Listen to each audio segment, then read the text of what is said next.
Film की शुरुआत नोआ से होती है, जो एयरपोर्ट पर अपनी दोस्त जेना की शादी में जाने के लिए वेट कर रही होती है।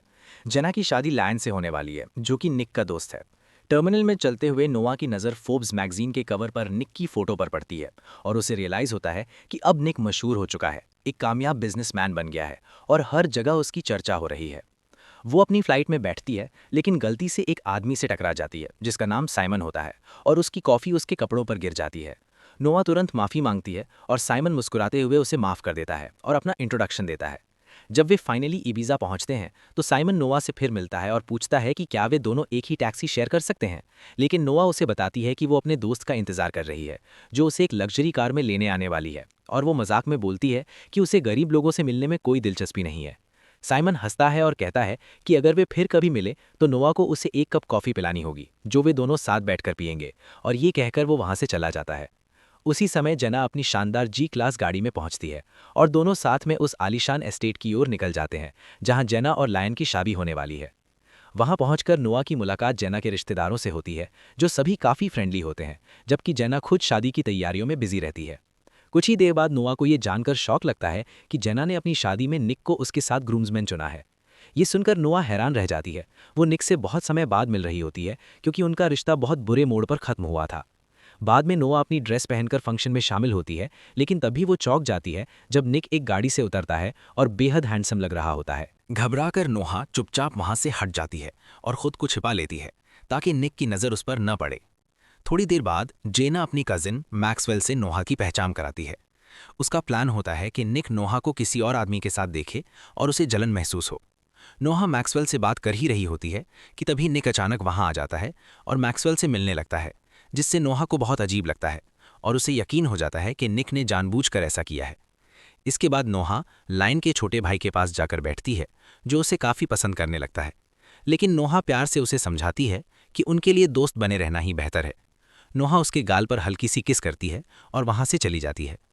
टाइम बीतता है और कुछ देर बाद नोहा देखती है कि निक उसकी तरफ आ रहा है। उसे लगता है कि वो उससे बात करने आ रहा है, लेकिन निक बिना रुके ऐसे निकल जाता है जैसे वो उसे जानता ही ना हो। बाद में जब फंक्शन दूसरी जगह शिफ्ट होता है तो वेडिंग प्लानर नोहा से कहता है कि वो निक के साथ एक ही गाड़ी में जाए, जिससे उसकी टेंशन और बढ़ जाती है। गाड़ी के सफ़र के दौरान माहौल बिल्कुल शांत रहता है। नोहा थोड़ी ताज़ी हवा के लिए खिड़की खोलती है, लेकिन निक जिद करके उसे वापस बंद कर देता है। वहीं से दोनों के बीच एक छोटी सी तकरार शुरू हो जाती है, जिसमें दोनों अपनी बात मनवाने की कोशिश करते हैं। आखिरकार वे एक गार्डन में पहुंचते हैं, जहां शादी की रस्म होने वाली होती है, और वेडिंग प्लानर नोहा को निक के बगल में खड़े होने के लिए कहता है। ये पल दोनों के लिए बेहद अजीब और पेनफुल होता है। अगर आपके मन में ये सवाल आ रहा है कि दोनों में से कोई भी मना क्यों नहीं करता, तो वजह यह है कि वे मेहमानों के सामने ये जाहिर नहीं करना चाहते कि वे पहले एक रिश्ते में रह चुके हैं। इसके अलावा दिल के किसी कोने में वे दोनों आज भी एक दूसरे के लिए फीलिंग्स रखते हैं, और ये मौका बस दोबारा करीब आने का एक बहाना होता है। उस रात बाद में लायन का भाई निक के हाथ पर बने टैटू को देख लेता है, और दूर से नोहा की नज़र भी उस पर पड़ती है। उसे एहसास होता है कि निक ने अब तक वो टैटू नहीं हटवाया है। ये टैटू इस बात का सबूत होता है कि वो उसे अब भी नहीं भूला है। अगर आपको याद ना हो तो ये वही टैटू था जो निक ने तब बनवाया था जब नोहा ने उसके हाथ पर यू आर माइन लिखा था। समय बीतता है और आखिरकार शादी की असली रस्म शुरू होती है। अंत में जेना और लायन को पति पत्नी घोषित कर दिया जाता है और सब काफ़ी खुश होते हैं। उस रात लायन निक को सेल्स में मौजूद एक झरने के बारे में बताता है, जहां वो जेना के साथ अपना हनीमून बिताना चाहता है। लेकिन निक उसे चेतावनी देता है कि झरने के नीचे कुछ भी करना नामुमकिन है, क्योंकि वहां पानी का प्रेशर बहुत तेज होता है। बाद में पार्टी के डांस सेगमेंट के दौरान नोहा लायन के साथ डांस करती है, जबकि जेना निक के साथ डांस करती है।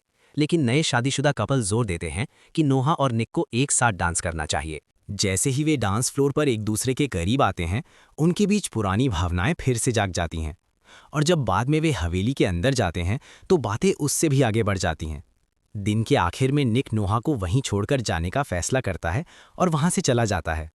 जब वो बाहर निकलने ही वाला होता है तो नोहा उससे लाइट बंद करने को कहती है, और निक ये देखकर हैरान रह जाता है कि नोहा अब अंधेरे से डरती नहीं है। समय बीतता है और नोहा कॉलेज से ग्रेजुएट हो जाती है। वो एक डिलीवरी ड्राइवर के रूप में काम करने लगती है, लेकिन एक एक्सीडेंट में घायल हो जाती है और इलाज के लिए अस्पताल पहुंचती है। वहां हम माइकल को एक डॉक्टर के रूप में काम करते हुए देखते हैं। अस्पताल का डायरेक्टर उसकी जांच कर रहा होता है, क्योंकि उस पर अपनी ही एक स्टूडेंट के साथ रिश्ते में होने का आरोप होता है, जो इनके प्रोफेशन में सख्त मना है। डायरेक्टर धमकी देता है कि जांच पूरी होते ही माइकल को उसकी नौकरी से निकाल दिया जाएगा। उधर निक को लंदन में अपनी कंपनी की बोर्ड मीटिंग करते हुए दिखाया जाता है। अब वो एक तेज कॉन्फिडेंट बिजनेसमैन बन चुका होता है, लेकिन साथ ही काफ़ी कोल्ड और बेरहम भी। मीटिंग के दौरान वो बोर्ड को सैलरी का खर्च कम करने के लिए कई एम्प्लॉयज़ को निकालने का ऑर्डर देता है। दूसरी तरफ नोहा की टक्कर साइमन से हो जाती है, लेकिन वो उसे पहचान नहीं पाती क्योंकि उसने हेलमेट पहना होता है, और नोहा वहाँ से चली जाती है। बाद में जब नोहा टेक फील्ड में नई नौकरी के लिए अप्लाई करने जाती है तो वो ये देखकर चौंक जाती है कि जिस कंपनी में वो अप्लाई कर रही है उसका सीईओ साइमन ही है। दोनों के बीच सब कुछ ठीक रहता है और वे अच्छे से घुलने मिलने लगते हैं। वापस सीन जेना और लायन पर शिफ्ट होता है। झरने पर उनका हनीमून प्लान के मुताबिक नहीं चल पाता। पानी का बहाव बहुत तेज होता है और जेना गुस्से में लायन को कोसते हुए वहां से चली जाती है। इसी दौरान निक का रिश्ता सोफिया के साथ शुरू हो जाता है, लेकिन साफ दिखता है कि उनका रिश्ता प्यार पर नहीं बल्कि सिर्फ फिजिकल होता है। समय के साथ नोहा और साइमन का रिश्ता मजबूत होता जाता है और नोहा उसकी पर्सनल असिस्टेंट बन जाती है। इसके ऑपोजिट निक का अपने पिता के साथ रिश्ता और ज़्यादा खराब होता चला जाता है। कई एम्प्लॉयज़ निक की गलत ऑर्डर्स के खिलाफ प्रदर्शन कर रहे होते हैं और जब उनमें से एक गुस्से में निक के पिता पर हाथ उठाने की कोशिश करता है तो सिक्योरिटी गार्ड्स उस पर हमला कर देते हैं। इस घटना से वो एम्प्लॉय और भी ज़्यादा भड़क जाता है। बाद में निक टीवी पर उस एम्प्लॉय का इंटरव्यू देखता है, जबकि बोर्ड उसे चेतावनी देता है कि इतनी ज़्यादा लेऑफ्स कंपनी के लिए बड़ी मुसीबत बन सकते हैं। इसके बावजूद निक पीछे हटने से इनकार कर देता है और अपने फैसले पर अड़ा रहता है। कुछ समय बाद जब निक एक महंगे कैफे में सोफिया के साथ बैठा होता है तो वो सुझाव देता है कि वे अपने रिश्ते को मीडिया के सामने पब्लिक कर दें, क्योंकि इससे उन्हें पॉलिटिकल और फाइनेंशियल दोनों तरह का फायदा होगा। सोफिया इस बात से सहमत हो जाती है। वहीं दूसरी ओर साइमन नोहा के साथ टहलते हुए उससे अपने दिल की बात कहना चाहता है, लेकिन नोहा उसे कहती है कि उन्हें किसी भी चीज़ में जल्दी नहीं करनी चाहिए, और साइमन मान जाता है। अगले दिन साइमन की कंपनी में माहौल टेंशन वाला होता है, क्योंकि एक नया इन्वेस्टर आने वाला होता है जिसने हाल ही में कंपनी के काफ़ी सारे शेयर खरीदे होते हैं। माहौल हल्का करने के लिए नोहा वर्कर्स के सामने मजाकिया अंदाज में साइमन से बात करती है। तभी अचानक निक वहां आ जाता है और नोहा ये जानकर सन्न रह जाती है कि वही नया इन्वेस्टर है।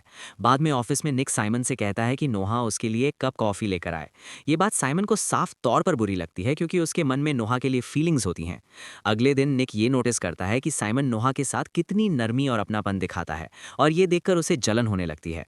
कुछ देर बाद जब नोहा जेना के साथ सलोन में होती है तो उसकी नज़र एक मैगजीन की हेडलाइन पर पड़ती है जिसमें निक और सोफिया के रिश्ते की खबर छपी होती है, और उसे भी जलन महसूस होती है। उसी दौरान उसकी मुलाकात माइकल से होती है और वो उसका हालचाल पूछती है। माइकल उसे बताता है कि उसका भाई निक और उसकी लॉ फर्म उसकी ज़िंदगी बर्बाद कर रहे हैं, और ये कहकर वो नोहा से दूर रहने को कहता है और चला जाता है। टेंशन में नोहा सोफिया को फ़ोन करती है और उससे रिक्वेस्ट करती है कि वो माइकल को अकेला छोड़ दे और उसे और नुकसान ना पहुंचाए। घर पर निक अपनी छोटी बहन मैगी को लेकर आता है। मैगी अपने पिता से नाराज रहती है और उसके साथ अच्छे से बात नहीं करती है। वो अभी भी उस बात से कड़वाहट महसूस करती है जब सालों पहले विलियम ने उसका पिता होने से इनकार कर दिया था और अपनी पत्नी पर चीटिंग का आरोप लगाया था। लेकिन नोहा की मदद से मैगी धीरे धीरे उसके प्रति नरम पड़ने लगती है। असली झटका तब लगता है जब बाथरूम में तबीयत खराब होने पर नोहा को एहसास होता है कि वो शायद प्रेग्नेंट है। अगले दिन कंपनी में निक एक सख्त आदेश जारी करता है जिसमें एम्प्लॉयज के बीच किसी भी तरह के रोमांटिक रिश्ते पर रोक लगा दी जाती है। इससे साइमन गुस्से में आ जाता है और सीधे निक के पास जाकर कबूल करता है कि वो नोहा से प्यार करता है। इसी बीच नोहा खुद इस्तीफा देने का फैसला करती है और अपना रिजाइन देने के लिए निक के ऑफिस पहुंचती है। लेकिन निक, जो अब भी जेलस और बॉसी एटीट्यूड से भरा होता है, फिर से नोहा के करीब आने की कोशिश करता है। नोहा उसे साफ बता देती है कि वो साइमन के साथ रिश्ते में है और वो उससे सच में प्यार करती है। वो इस बात से नाराज होती है कि निक बिना किसी रोक टोक के एक रिश्ते से दूसरे रिश्ते में चला जाता है, यहाँ तक कि उसने सोफिया के साथ अपने रिश्ते को खुलेआम सबके सामने घोषित कर दिया है। फिर भी वो उससे ये उम्मीद करता है कि नोहा अब भी उसी की रहे और जब चाहे उसके बुलाने पर वापस आ जाए। अगले दिन निक की माँ उससे बात करने के लिए कहती है। दोनों साथ बैठते हैं और उसकी माँ रोते हुए उसे बताती है कि वो एक गंभीर बीमारी से जूझ रही है, ल्यूकीमिया से, और उसके पास ज़्यादा समय नहीं बचा है।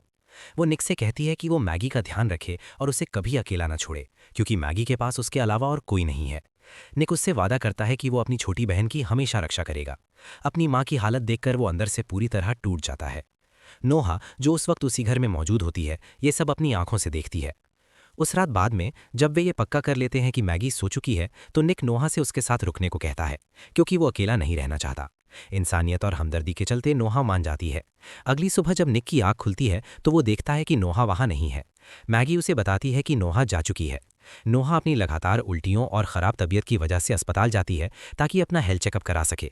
वहाँ डॉक्टर उसे बताते हैं कि वो 4 महीने की प्रेग्नेंट है। ये प्रेगनेंसी जोखिम भरी है और उसे अपना खास ख्याल रखना होगा। उसी दौरान माइकल उसे देख लेता है और चुपके से डॉक्टर के केबिन में जाकर उसकी मेडिकल फाइल देखता है। तभी उसे पता चलता है कि नोहा सच में 4 महीने की प्रेग्नेंट है, पूरे 16 हफ्ते। इसके बाद नोहा अपनी दोस्त जेना के पास जाती है और उसे सब कुछ बता देती है। जेना जोर देकर कहती है कि नोहा को निक को बताना ही चाहिए कि वो बच्चे का पिता है। जेना नोहा से कहती है कि वो उसके विला में ही रहे, क्योंकि इस हालत में वो अकेले अपना ठीक से ख्याल नहीं रख पाएगी। इसके बाद जीना लायन को बताती है कि नोहा प्रेग्नेंट है और बच्चा निक का है। वो ये भी समझाती है कि ये प्रेगनेंसी उनकी शादी वाले दिन हुई थी, जब नोहा और निक को ब्राइड्समेड और ग्रूम्समैन बनाया गया था। उधर माइकल अस्पताल में सोफिया से मिलता है और उसके साथ एक डील करने की कोशिश करता है। वो उसे ये जानकारी देता है कि नोहा निक के बच्चे की मां बनने वाली है और ये सब ठीक 4 महीने पहले जेना और लायन की शादी वाले दिन हुआ था। माइकल सोफिया को धमकी देता है कि अगर उसने उसका साथ नहीं दिया तो वो ये खबर मीडिया में लीक कर देगा। अगर मीडिया को ये पता चल गया कि सोफिया के बिजनेस पार्टनर का अपनी सौतेली बहन के साथ अफेयर था और उसने उसे प्रेग्नेंट कर दिया, तो उनकी इज्जत और उनकी कंपनी के शेयर दोनों तबाह हो जाएंगे। निक और साइमन की कंपनियों के मर्जर की खुशी में होने वाले पार्टनरशिप सेलिब्रेशन के दिन सोफिया नोहा से मिलती है और उसे बताती है कि उसे उसकी प्रेगनेंसी के बारे में सब पता है। वो नोहा को सलाह देती है कि यही बेहतर होगा कि निक को कभी भी इस बच्चे के बारे में न पता चले। बाद में निक नोहा से पूछता है कि वो उस सुबह उसे छोड़कर क्यों चली गई, जबकि उन्होंने रात साथ बिताई थी। नोहा जवाब देती है, मैं 2 बार छोड़ी जाना नहीं चाहती भाई। कुछ ही देर बाद निक नोटिस करता है कि नोहा बहुत थकी हुई और पीली लग रही है, तो वो जिद करता है कि वो खुद उसे घर छोड़ेगा। घर पहुंचकर वो उसे उसके कमरे तक ले जाता है। उसकी हालत को लेकर साफ तौर पर परेशान होता है। नोहा उसे कहती है कि सोफिया एक अच्छी औरत है और उसे उसी पर ध्यान देना चाहिए क्योंकि वही उसके लिए सही है। नोहा की तबीयत और बिगड़ जाती है और थोड़ी ही देर बाद हम उसे स्ट्रेचर पर अस्पताल ले जाते हुए देखते हैं। इसके बाद एक अंतिम संस्कार का सीन आता है और राहत की बात यह होती है कि मरने वाली नोहा नहीं बल्कि निक की मां होती है। उसी दिन सोफिया नोहा से अकेले में बात करती है और उससे पूछती है कि जब उसका पेट बढ़ने लगेगा और वो प्रेगनेंसी छुपा नहीं पाएगी तब वो क्या करने वाली है। नोहा बताती है कि वो जिम्बाब्वे में अपनी आंटी के घर जा रही है, जहां वो रहेगी और इस बात का ध्यान रखेगी कि कोई उसे ढूंढ ना सके। उस रात नोहा साइमन के घर जाती है और उसे बताती है कि उसे उससे एक बहुत ज़रूरी बात करनी है। उधर निक सोफिया के साथ होता है और सोफिया उसे बताती है कि काम के मामले में सब कुछ बिल्कुल सही चल रहा है, लेकिन निक को अंदर से कुछ भी ठीक नहीं लगता। वो बहुत ज़्यादा बेचैन और दुखी होता है। वो सोफिया से कहता है कि इससे पहले कि बहुत देर हो जाए उन्हें अपना रिश्ता ख़त्म कर देना चाहिए, क्योंकि उनका रिश्ता प्यार पर नहीं बल्कि फिजिकल रिलेशनशिप पर टिका है और अलग होना ही दोनों के लिए बेहतर है। यही वो पल होता है जब सोफिया अपना आपा खो बैठती है और उसे सच्चाई का सामना करवाती है। वो उसे बताती है कि वो एक बिगड़ा हुआ आदमी है जो चाहता है कि पूरी दुनिया उसकी मर्जी से चले। वो हर उस औरत के पीछे भागता है जो उसे नज़रअंदाज करती है जब तक कि वो उसे हासिल ना कर ले, और फिर जल्द ही ऊब कर उसे भी बाकी औरतों की तरह छोड़ देता है। सोफिया उसे आगे और भी काफ़ी कुछ सुनाती है और उसे स्वार्थी और घमंडी कहती है। वो उसे याद दिलाती है कि उसने अपनी कंपनियों से अनगिनत एम्प्लॉयज़ को निकाल दिया, बिना ये सोचे कि उन नौकरियों का उन लोगों की ज़िंदगी में कितनी इंपॉर्टेंस थी। वो उसे बताती है कि इंसानियत मुनाफे से कहीं ज़्यादा ज़रूरी होती है और पैसा ही सब कुछ नहीं होता। अगर लोगों की मदद करने, परिवारों का पेट भरने और दूसरों के लिए अच्छा करने के लिए थोड़ी कम कमाई करनी पड़े तो उसमें कोई बुराई नहीं है। वो उसे याद दिलाती है कि लोगों को अपनी दौलत का इस्तेमाल दुनिया को बेहतर बनाने के लिए करना चाहिए। जो उनके पास है उसे बांटना चाहिए, सिर्फ पैसा ही नहीं बल्कि अपने जज्बात भी। फिर वो नोहा का जिक्र करती है और कहती है कि नोहा बीमार है और अकेली है, फिर भी निक ने उसे छोड़ दिया। अपनी बात के आखिर में सोफिया निक से कहती है कि वो नोहा के पास जाए क्योंकि इस वक्त उसे उसके सहारे की सबसे ज़्यादा ज़रूरत है। आखिरकार वो उनके रिश्ते को ख़त्म करने के लिए मान जाती है, लेकिन एक ही शर्त पर कि निक नोहा के पास जाएगा, उसका साथ देगा और उसे वो प्यार देगा जिसकी वो सच में हकदार है। निक सोफिया का शुक्रिया अदा करता है कि उसने उसकी आंखें खोल दी और नोहा को ढूंढने के लिए भागता है। रास्ते में वो साइमन को फ़ोन करता है जो उसे बताता है कि उसका नोहा से ब्रेकअप हो गया है और वो देश छोड़कर जा रहा है। लेकिन निक उसे चौंकाते हुए कहता है कि वो उसके साथ मिलकर काम करना चाहता है और उन सभी एम्प्लॉयज़ को दोबारा नौकरी देना चाहता है जिन्हें गलत तरीके से निकाला गया था। साइमन हैरान रह जाता है और समझ जाता है कि निक कितना बदल चुका है। उधर माइकल अस्पताल के डायरेक्टर से जांच का नतीजा सुनने जाता है और उसे पता चलता है कि अस्पताल ने उसे नौकरी से निकालने का फैसला कर लिया है।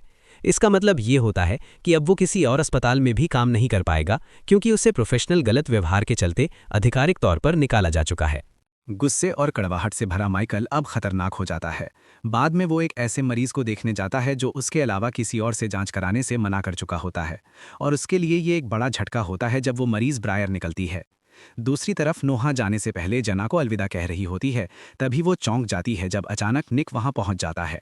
वो उसे जाने से पहले रोकने आया होता है। नोहा अपने बेबी बम को एक कैट कैरियर के पीछे छिपा लेती है और उससे बचने की कोशिश करती है। गाड़ी के चारों तरफ घूमती रहती है और निक उसके पीछे पीछे चलता रहता है। निक उससे माफ़ी मांगता है और कहता है कि वो उसे माफ़ कर दे और वे दोनों फिर से एक नई शुरुआत करें, सिर्फ वो और नोहा। लेकिन नोहा उदासी से कहती है कि अब ये सिर्फ उन दोनों तक सीमित नहीं रह सकता। फिर वो अपना पेट दिखाती है और बताती है कि वो प्रेग्नेंट है। निक सन्न रह जाता है और उससे कहता है कि वो बच्चे को उसके साथ मिलकर पालेगा, चाहे बच्चे का पिता कोई भी हो। ये सुनकर नोहा का दिल टूट जाता है क्योंकि निक मान लेता है कि बच्चा साइमन का है। इसके बाद नोहा अपनी कार में बैठकर वहां से चली जाती है। तभी लायन निक को सच्चाई बताता है कि बच्चा असल में उसी का है। ये समझते ही निक अपनी कार में बैठता है और नोहा के पीछे तेजी से निकल पड़ता है। जब वो उसे पकड़ लेता है तो नोहा बताती है कि वो 6 महीने की प्रेग्नेंट है। निक हिसाब लगाता है और उसे एहसास होता है कि ये सब जना और लायन की शादी वाले दिन हुआ था। निक और तेज गाड़ी चलाने लगता है, लेकिन नोहा एक बेहतर और तेज ड्राइवर होने के कारण उससे बचने की कोशिश करती है। आखिरकार निक उसे रोकने में कामयाब हो जाता है और उसे अपने साथ रहने के लिए मना लेता है। वो वादा करता है कि वे शादी करेंगे और सैयल्स में साथ हनीमून मनाएंगे। लेकिन जैसे ही वे विला के पास पहुंचते हैं, बाहर एक अजीब आदमी खड़ा होता है। वो वही एम्प्लॉय होता है जिसे फिल्म की शुरुआत में निक ने गलत तरीके से नौकरी से निकाला था। वो आदमी अचानक बंदूक निकालता है और निक को गोली मार देता है। निक जमीन पर गिर पड़ता है, खून से लथपथ और लगभग बेहोश। उसके हाथ में एक छोटा सा गिफ्ट बॉक्स होता है जो उसने नोहा के लिए खरीदा था, लेकिन उसे दे नहीं पाता। नोहा उसके पास घुटनों के बल बैठ जाती है, पूरी तरह टूट चुकी होती है। निक पूरी तरह बेहोश हो जाता है और उसे तुरंत अस्पताल ले जाया जाता है। जब निक को होश आता है तो नोहा उसके पास होती है। साथ में विलियम और नोहा की माँ भी होती हैं। वे उसे बताते हैं कि वो काफ़ी समय तक कोमा में था। तभी निक को पता चलता है कि नोहा उनके बेटे को जन्म दे चुकी है। बच्चा बहुत प्यारा होता है और निक और नोहा उसके पास बैठते हैं। आखिरकार एक खुशहाल छोटे से परिवार की तरह फिर से साथ। निक नोहा को वो तोहफा देता है जो वो पहले नहीं दे पाया था, एक दिल के आकार की नेकलेस, और उससे कहता है कि ये उसे देकर वो अपना दिल हमेशा के लिए उसे सौंप रहा है। वो वादा करता है कि वो पूरी जिंदगी उसके साथ रहेगा, एक अच्छा इंसान बनेगा और एक जिम्मेदार पिता बनेगा। हालांकि निक अभी भी कमज़ोर होता है और पूरी तरह ठीक नहीं हुआ होता, फिर भी उनका प्यार पूरे कमरे को वार्म कर देता है। बाद में नोहा खाने पीने का इंतज़ाम करने के लिए बाहर चली जाती है और निक बिस्तर पर आराम करता रहता है। वो थोड़ी देर के लिए सो जाता है, लेकिन जब उसकी आंख खुलती है तो वो डर के मारे सन्न रह जाता है क्योंकि उसका बच्चा वहां नहीं होता। तभी ब्रायर वहां दिखाई देती है, अपनी गोद में छोटे बच्चे को पकड़े हुए। निक घबरा जाता है और उससे बच्चे को नुकसान ना पहुंचाने की भीख मांगता है, ये कहते हुए कि बच्चा मासूम है और उनके बीच जो कुछ भी हुआ उससे उसका कोई लेना देना नहीं है। लेकिन ब्रायर के चेहरे पर गुस्सा भरा होता है और वो कहती है, अब तुम अपनी जिंदगी के सबसे काले दिन देखने वाले हो। क्या तुम्हें सच में लगा कि तुम इतनी आसानी से बच जाओगे?